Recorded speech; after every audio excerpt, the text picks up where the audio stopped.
அப்பா தன்னோட கண்ணு முன்னாலேயே கொல்லப்படுறத பார்த்த பேங்கோவோட மகன் பிளான்ஸ் இருந்து அழுத முகத்தோடையும் பாரமான நெஞ்சத்தோடையும் தப்பிக்கிறான். விருந்து நாள் அன்னைக்கு கூடியிருந்த பிரபுக்கள்ல பலர் மேக்பெத் அரசரானதை வரவேற்றாலும் அது நிறைவேறின முறையில கருத்து வேறுபாடு அவங்களுக்குள்ள இருந்துகிட்டே இருந்துச்சு. தளபதி பேங்கோ மர்மமான முறையில இறந்ததை பத்தி அவங்களுக்குள்ள ரகசியமா விவாதிச்சாங்க. பொதுவா எல்லார் மனசுலயும் அரசர் மேக்பெத் மேல ஒரு பயம் கலந்த மரியாதையே தான் இருந்துட்டு இருந்துச்சு. விருந்து ஆரம்பமாச்சு. அரசன் அரசியும் ஆரவாரமா அரங்கத்துக்குள்ள நுழைஞ்சாங்க. மேக்பெத்தோட முகம் தீவிரமா எதையோ யோசிச்சுட்டு இருந்துச்சு. தளபதி பேங்கோவோட மரணத்துல நாம அவசரப்பட்டுட்டோமோங்கிற எண்ணம் அவன் மனசு அரிச்சுக்கிட்டே இருந்துச்சு. அந்த குற்ற உணர்ச்சியாலேயே யார்ட்டையும் அதிகம் பேசாதவன் மதுகோப்பைய காலி செய்ய தொடங்கினான். போதையில அங்கேயும் இங்கேயும் சுத்தி பார்த்த அவனோட கண்ணு எதிரில் உட்கார்ந்திருந்த அடையாளம் தெரியாத உருவத்தை பார்த்து உறைஞ்சு போய் நின்னுச்சு. நல்ல கண்ணை கசக்கி உத்து பார்த்தா அது பேங்கோ. பேங்கோவோட மரணம் காலையில உறுதி செய்யப்பட்ட நிலையில இது நிச்சயம் அவனோட ஆவியாதான் இருக்கணும்னு யூகிச்சான். இந்த காட்சி அவன் மனசுல பெரிய கலக்கத்தை ஏற்படுத்தவே சமாதானப்படுத்துற நோக்கத்துல ஆவி கிட்ட பேச ஆரம்பிச்சான். விருந்துல பங்கெடுத்திருந்த ராஜ குடும்பத்தினர்கள் கிட்டையும் பிரபுக்கள் கிட்டையும் இந்த நிகழ்வு அரசன் ஒரு பெரிய குடிகாரன் மற்றும் பைத்தியக்காரன் அப்படியான ஒரு பிம்பத்தை அவங்க முன்னாடி முன்னிறுத்துச்சு. சரியான தூக்கம் இல்லாததாலதான் அரசன் இப்படி நடந்துக்கிறான்னு அரசி சொன்ன சமாதானத்தை அங்க இருந்த யாருமே நம்பல. இது நடந்த கொஞ்ச நாட்களுக்குள்ளாலேயே மேக்பெத் தன்னோட தூக்கத்தை மொத்தமா இழக்கிறான். ராத்திரி பூரா பேங்கோவோட ஆவி கிட்ட தனிமையில பேசுறத பழக்கம் ஆக்கினான். ஸ்காட்லாண்டோட அரசனான அந்த மாபெரும் வீரன் மேக்பெத் தன்னோட மனசாட்சியோட நடந்த போர்ல கொஞ்சம் கொஞ்சமா தோத்துட்டு வந்தான். கணவனோட இந்த நிலைமைக்கும் பல அரசியல் குறைகளுக்கும் காரணமான லேடி மேக்பெத் ஒரு நாள் உணவு அருந்தும் போது தன்னோட கைகள்ல ரத்த வாடை அடிக்கிறதா உணர்த்தா. எவ்வளவு வாட்டி சுத்தம் செய்தும் ரத்த வாடை போகலன்னு புலம்புனான். இத்தோட தூக்கத்துல நடக்கிற வியாதியம் சேர்ந்துக்கவே மன அமைதி இல்லாம தவிச்சான். நாட்டுல மேக்பெத்தோட நடவடிக்கைகள் பிடிக்காத சில பிரபுக்கள் கலகம் செய்ய வீட்டில் லேடி மேக்பெத்தோட மனவியாதி தீர்க்க முடியாததா இருக்க பேங்கோவோட மகன் பெலின்சே அப்புறம் மறைஞ்ச மன்னரோட மகன் மால்கமோட சேர்ந்து தனக்கு எதிராக பட திரட்டுறாங்கிற தகவலும் சேர்ந்து மேக்பெத் நிம்மதி இல்லாம தவிக்க ஆரம்பிச்சான். தன்னோட மன அமைதியையும் தைரியத்தையும் முழுசா இழந்த மேக்பெத் திரும்பவும் தன்னோட எதிர்காலத்தை பத்தி தெரிஞ்சுக்க மறுபடியும் அந்த சூனியக்காரிகளை சந்திச்சான். அவங்களும் அரசனோட வேண்டுகோளுக்கு இணங்க இன்னொரு 3 ஆருடங்களை சொன்னாங்க. அது என்னன்னா, அரசனுக்கு இயற்கையா பெண்ணோட பிரசவத்துல பிறந்த யாராலும் மரணம் ஏற்படாதுன்னும், மேலும் பிர்னாம் காடுகள் கூட்டமா இடம்பெயர்ந்து வரும்போதுதான் அவனுக்கு மரணம் சம்பவிக்கும்னும், அதுக்கு காரணமா மக்டஃப்னு ஒருத்தன் இருப்பான்னு ஆருடம் சொன்னாங்க. இதை கேட்ட மேக்பெத் காடுகள் நகர்ந்து வர்றதும் இயற்கையா பெண் மூலமா பிரசவிக்காத ஒருத்தனும் நடைமுறையில சாத்தியம் இல்லாத விஷயமா இருக்கிறதுனால மகிழ்ச்சியோட அரண்மனைக்கு திரும்பினான். அங்க போனவனுக்கு ஒரு பெரிய அதிர்ச்சி. தன் கைகள்ல இருந்து வர்ற இரத்த வாடையை சகிக்க முடியாத அரசி லேடி மேக்பெத் தற்கொலை செஞ்சிட்டாங்கிற செய்தி அவனை இடிய விட கோரமா தாக்கிச்சு. இந்த நிலையில இங்கிலாந்துல இளவரசர் மால்கம் தளபதி பேங்கோவோட மகன் பலின்சேவோட சேர்ந்து அவனுக்கு எதிராக பட திரட்டுற செய்தியும் வந்து சேர்ந்துச்சு.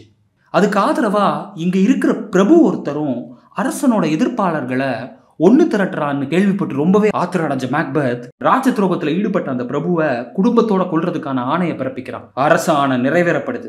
ஆணையை நிறைவேற்றின வீரர்கள் அவர்கிட்ட வந்து, அரசே, அவரோட குடும்பத்தை கொண்டுட்டோம், ஆனா மக்டப் பிரபு தப்பிச்சு போயிட்டாரு அப்படின்னு சொன்னாங்க. மக்டப்புங்கிற அந்த பேரை கேட்டதும் மேக்பெத்தோட முகம் ஏன் அப்படி மாறுச்சுன்னு புரியாம அவங்க ஒருத்தரை பார்த்துக்கிட்டாங்க. அங்கிருந்து தப்பி போன மக்டூப் பிரபு நாட்டோட எல்லையில படை திரட்டும் இளவரசர் மால்கமோட சேர்ந்து தன் குடும்பத்தை கொண்ட மேக்பெத்தை அவனோட கைகளாலே கொல்லணும்னு சூளுரைக்கிறான். இங்கிலாந்து நாட்டோட படைகள் இளவரசர் மால்கமின் ஆணைக்கிணங்க தளபதிகள் மக்டூப் மற்றும் பலின்சே தலைமையில ஸ்காட்லாண்டை நோக்கி போருக்கு விரைஞ்சுது. இதை கேள்விப்பட்ட மேக்பெத் மாபெரும் படையோட அவங்கள எல்லையில எதிர்கொள்ள நடவடிக்கைகளை எடுத்தான். எல்லையில 2 நாட்டு படைகளும் வீர ஆவேசத்தோட மோதிக்கிட்டாங்க. போரோட நிகழ்வுகளை தெரிவிக்க வந்த தூதன் அரச மேக்பெத் முன்னாடி மூச்சு வாங்க நின்றுட்டு இருந்தான். அவனை பார்த்த மேக்பெத், தூதனே, உன் முகத்துல ஏன் இவ்வளவு பதட்டம்? வீரத்தோட உறைவிடமான எங்கள் அரசனே, அளவுல பெரிய நம்ம படைகள் மிக சுலபமா எதிரியோட படைகளை தடுத்து நிறுத்தினாங்க.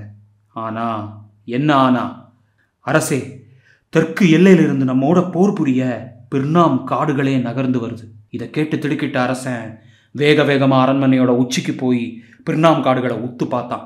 தூதன் சொன்னது போலவே காடுகளோட மரங்கள் மெல்ல மெல்ல நகர்ந்து வர்றது தெளிவா தெரிஞ்சிச்சு. மக்டூப்போட தலைமையிலான ஒரு படை பிர்னாம் காட்டு மரங்களோட பட்டைகளை பிளந்து முன்னும் பின்னும் கட்டிக்கிட்டு மரங்களோட மரங்களா நின்றுட்டு இருந்திருக்காங்க. மேக்பெத்தோட படைகள் எல்லையை நோக்கி போன அப்புறமா கொஞ்சம் கொஞ்சமா முன்னேறி கோட்டையை நோக்கி நெருங்கி வந்துட்டு இருந்தாங்க. அவங்களை எதிர்கொள்ள கோட்டையில சொற்பமான எண்ணிக்கையில தான் வீரர்கள் இருந்தாங்க. இந்த இக்கட்டான நிலைமையை புரிஞ்சுக்கிட்ட அரசன், இனி நானே தலைமை தாங்கி நம்மளை நோக்கி வர்ற மரங்களை மண்ணுக்கு இரையாக்குறேன்னு கர்ஜிச்சான். இயற்கையா பிறக்காத எவன் ஒருத்தனாலையும் தன்னை வெல்ல முடியாதுங்கிறதுனால தான் உயிரோட இருக்கிறது வர எதிரிகளோட தந்திரங்கள் வெல்லாதுன்னு உறுதியா நம்பினான். எண்ணற்ற போர்கள்ல தன்னோட வீரத்தால எதிரிகளை நிலக்கொலை செய்த அந்த மாவீரன் மேக்பெத் இன்னைக்கு ஆருடத்தோட தயவால நாம வெல்லுவோங்கிற நினைப்போட போர் புரிய போனான். அரசனோட தலைமையில கோட்டை காவல் படையும் மக்டூப்பின் தலைமையிலான படையும் மிக கடுமையா போர் புரிஞ்சாங்க. போர்க்களத்தில் அரசன் மேக்பெத்தும் மக்டூப்பும் எதிரெதிரே சந்திச்சுக்கிட்டாங்க. மேக்பெத்தோட வீரத்துக்கு முன்னாடி மக்டூப்போட வீரம் நிகர் இல்லாததா இருந்துச்சு. அரசன் மேக்பெத் மக்டூப்பை பார்த்து, வீரனே, உனக்கு இறுதியா ஒரு எச்சரிக்கை தர்றேன். என் காலில் விழுந்து தோல்வியை ஒத்துக்கிட்டேன்னா உன்னை உயிரோட விடுறேன். இதை கேட்ட மக்டூப்போட கண்களில் வெறி மின்ன, கேடுகட்ட அரசனே, நான் பிறக்கும் போதே என் தாயோட கருப்பையை பழந்துட்டு பிறந்தவன்டா. உனக்கு தலையை நான் பந்தாட போறது உறுதின்னு முழங்குனான். இயற்கையான முறையில் பிறக்காம கருப்பையை அறுத்து எடுக்கப்பட்டவங்கிறத கேள்விப்பட்டதும் மாபெரும் வீரனான மேக்பெத் தன் வலுவை ஒரு கணம் இழந்தான். கடவுள் தன்னை கொல்ல அனுப்பின தூதன்ட்ட போரிட துணிவில்லாம மக்டூப்பால கொல்லப்பட்டான். அந்த மாவீரனான அரசன் மேக்பெத் தீய வழியில செயற்பட்டு எவ்வளோ பெரிய பதவியை நாம அடைஞ்சாலும் நமக்குள்ள இருக்கிற மனசு நமக்குரிய தண்டனையை கொடுக்குங்கிறதுக்கு எடுத்துக்காட்ட ஆனான். வெற்றி இளவரசனா பவனி வந்த வருங்கால ஸ்காட்லாந்து அரசன் மால்கமுக்கு பரிசா மேக்பெத்தோட வெட்டப்பட்ட தலையை வழங்கினான் மக்டூப். அதற்கு பாராட்டா அவனுக்கு தளபதி பதவி வழங்கப்பட்டது. மால்கமின் அரசாட்சி தளபதிகள் மக்டூப் மற்றும் பலின்சே தலைமையில நெடுங்காலம் நடந்துச்சு.